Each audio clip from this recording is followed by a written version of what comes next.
ഇന്ന് ഞാൻ ഉണ്ടാക്കാൻ പോകുന്നത് ഒരു എഗ് ഫ്രൈ ആണ്.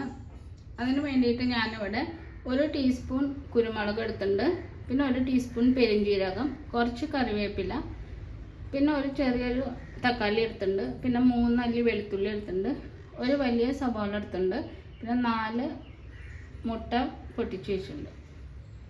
വെളുത്തുള്ളി, കുരുമുളക്, പെരിഞ്ജീരകം, കറിവേപ്പില, തക്കാളി ഇത് വെള്ളം ചേർക്കാതെ നന്നായിട്ടൊന്ന് അരച്ചെടുക്കണം.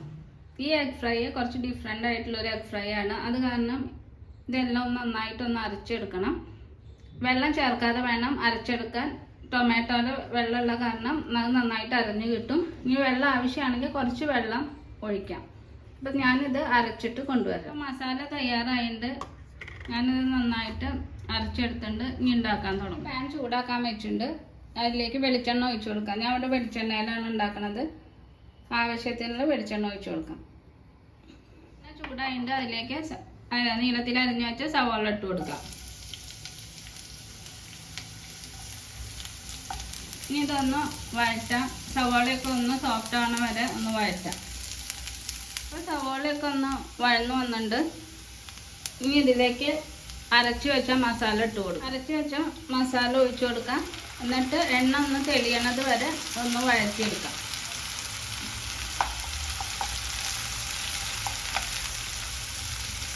അപ്പോൾ മസാല ഇട്ടിട്ട് നന്നായിട്ട് മൂത്ത് വന്നു. ഇനി ഇതിലേക്ക് പൊടികൾ ചേർത്ത് കൊടുക്കാം. 1/2 ടീസ്പൂൺ മഞ്ഞൾപ്പൊടി, 1 ടീസ്പൂൺ മുളക് പൊടി, 3/4 ടീസ്പൂൺ മല്ലിപ്പൊടി, 1/2 ടീസ്പൂൺ ഗരം മസാല പൗഡർ ഇതിലേക്ക് ഇട്ട് കൊടുക്കാം. ഇനി ഇതൊന്ന് നന്നായിട്ടൊന്ന്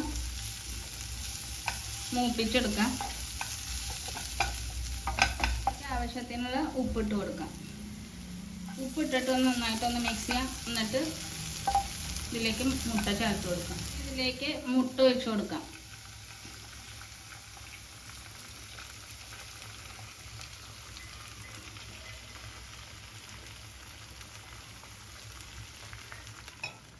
ഇനി ഇതിൻ്റെ മുകളിൽ കുറച്ച് കറിവേപ്പില ഇട്ട് കൊടുക്കാം. ഞാൻ ഒന്ന് ചീന്തിയിട്ടാണ് ഇട്ട് കൊടുത്തിരിക്കുന്നത്. ഒരു ലോ ഫ്ലെയിമിൽ വെച്ചിട്ട് വേണം ഇത് വേവിച്ചെടുക്കാൻ.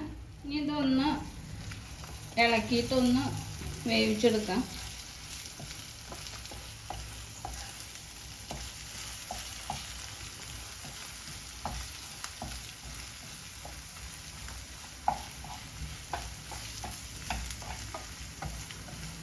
ഞാൻ ഇതുപോലെ ഇതെല്ലാം ഒന്ന് മുറിച്ചെടുത്തിട്ടുണ്ട്.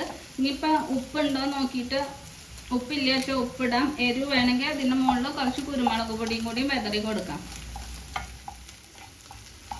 ഇപ്പം ഇതിൽ ഉപ്പും എരിവൊക്കെ പാകമാണ്.